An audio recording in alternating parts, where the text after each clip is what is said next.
পড়ে যাবে তো, প্রচুর জল নদীতে, প্রচুর। আর এভাবেই যদি বাড়তে থাকে পরিস্থিতি কিন্তু অনেকটা ভয়াবহ দেখা দেবে। তোমরা দেখতে পাচ্ছ বন্ধুরা, গত কয়েকদিনের বৃষ্টিতে কি অবস্থা হয়েছে। এখন নদীতে কিন্তু জলের পরিমাণ আস্তে আস্তে গেলে বাড়ছে। শুধু এটাই আশঙ্কা, গত বছর যে পরিস্থিতি হয়েছিল সেটা যেন না হয়। এটাই মাতা ত্রিপুরা সুন্দরী মায়ের কাছে প্রার্থনা করছি, এরকম যেন দ্বিতীয়বার না হয়। নদীর জলস্তর কিন্তু বিপদসীমার উপর বেরিয়ে চলেছে। সকালে কিন্তু অনেকটাই কম ছিল, এই জায়গাগুলি দেখতে পাচ্ছ অনেকটা নিচে ছিল, এখন কিন্তু অনেকাংশে কিন্তু বেড়ে চলেছে। সেই দৃশ্যটা তোমাদের দেখাচ্ছি। আর একটা ছোট্ট ছেলে দেখতে পাচ্ছ মাছ ধরাই ব্যস্ত।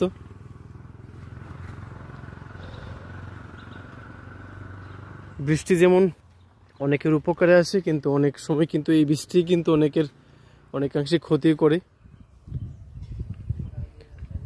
প্রচুর পরিমাণ জল দেখতে পাচ্ছি আমরা এখানে।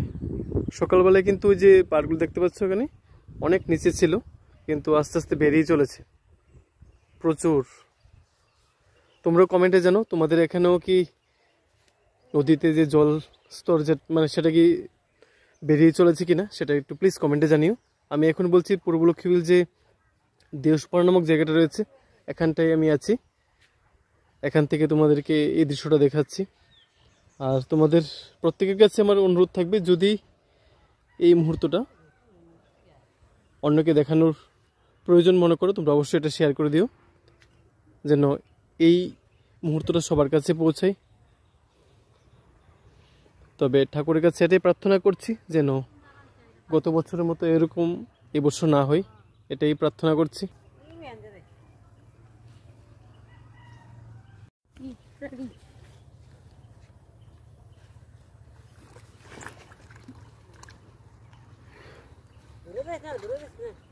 পড়ে যাবে তো,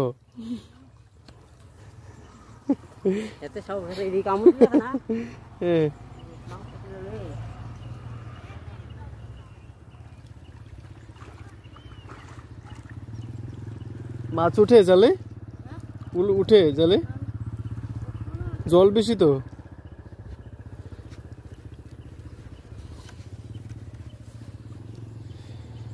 প্রচুর জল নদীতে, প্রচুর। আর এভাবেই যদি বাড়তে থাকে পরিস্থিতি কিন্তু অনেকটা ভয়াবহ দেখা দেবে। তোমাদের সকলের মঙ্গল কামনা জানিয়ে আজকের এই ছোট্ট ভিডিওটা এখানে শেষ করছি। তোমরা সবাই ভালো থেকো, সুস্থ থেকো, এভাবেই ভালোবাসা দিয়ে পাশে থেকো।